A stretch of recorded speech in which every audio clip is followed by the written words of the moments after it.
Try to speak clearly, and if you can't hear me clearly, wave your hands wildly and I'll do something about it. The first reading today is from 1 Kings chapter 18, verse 20 through 39. So Ahab sent to all the Israelites and assembled the prophets at Mount Carmel.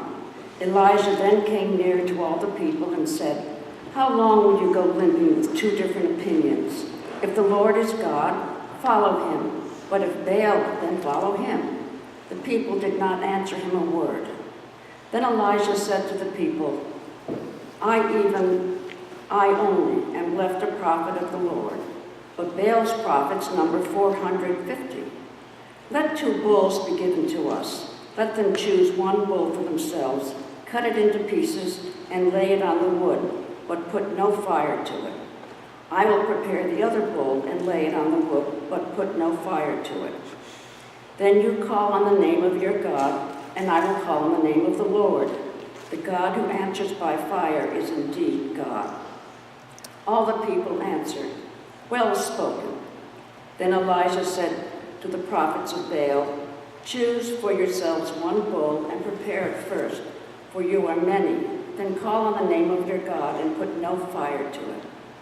So they took the bull that was given them, prepared it, and called on the name of Baal from morning until noon, crying, "O Baal, answer us." But there was no voice and no answer.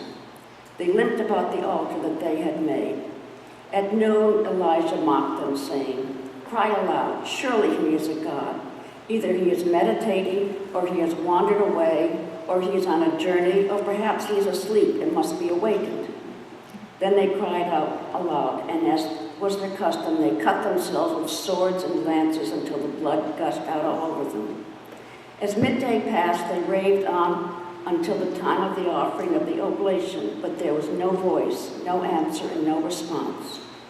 Then Elijah said to all the people, "Come closer to me." And all the people came closer to him. First he repaired the altar of the Lord that had been thrown down. Elijah took 12 stones, according to the number of the tribes of the son of Jacob, to whom the word of the Lord came, saying, "Israel shall be your name." With the stones he built an altar in the name of the Lord. Then he made a trench around the altar, large enough to contain 2 measures of seed. Next he put the wood in order and cut the bull in pieces and laid it on the wood. He said, "Fill 4 jars with water and pour it on the burnt offering and on the wood." Then he said, "Do it a second time." And they did it a second time. Again he said, "Do it a third time." And they did it a third time. And so that the water ran all around the altar and filled the trench also with water.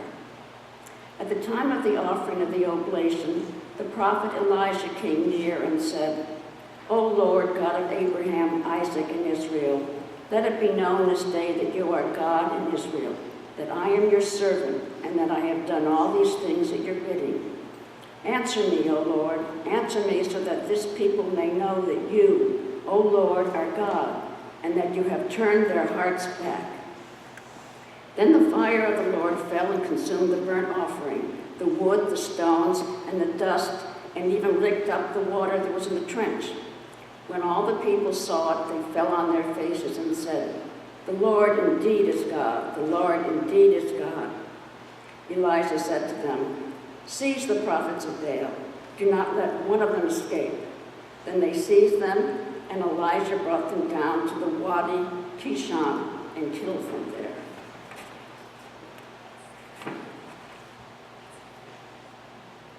I think maybe that's it. Okay. The second reading in the New Testament is from Luke, chapter 16, verses 1 through 13.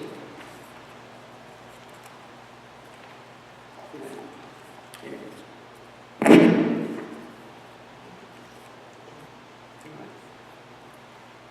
Then Jesus said to the disciples, "There was a rich man who had a manager, and charges were brought to him that this man was squandering his property.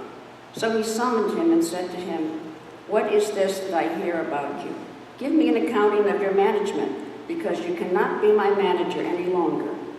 Then the manager said to himself, What will I do now that my master is taking the position away from me? I am not strong enough to dig, and I am ashamed to beg. I have decided what to do so that when I am dismissed as a manager, people may welcome me into their homes. So, summoning his master's debtors one by one, he asked the first, "How much do you owe my master?" He answered, 100 jugs of olive oil. He said to him, "Take your bill, sit down quickly, and make it 50. Then he asked another, "And how much do you owe?" He replied, 100 containers of wheat. He said to him, "Take your bill and make it 80. And his master commended the dishonest manager because he had acted shrewdly. For the children of this age are more shrewd in dealing with their own generation than are the children of light. And I tell you, make friends for yourselves by means of dishonest wealth, so that when it is gone, they may welcome you into the eternal homes. Whoever is faithful in a very little is faithful also in much, and whoever is dishonest in a very little is dishonest also in much. If then you have not been faithful with the dishonest wealth, who will entrust to you the true riches? But if you have not been faithful with what belongs to another, who will give you what is your own? No slave can serve two masters, for a slave will either hate the one and love the other, or be devoted to the one and despise the other. You cannot serve God and wealth.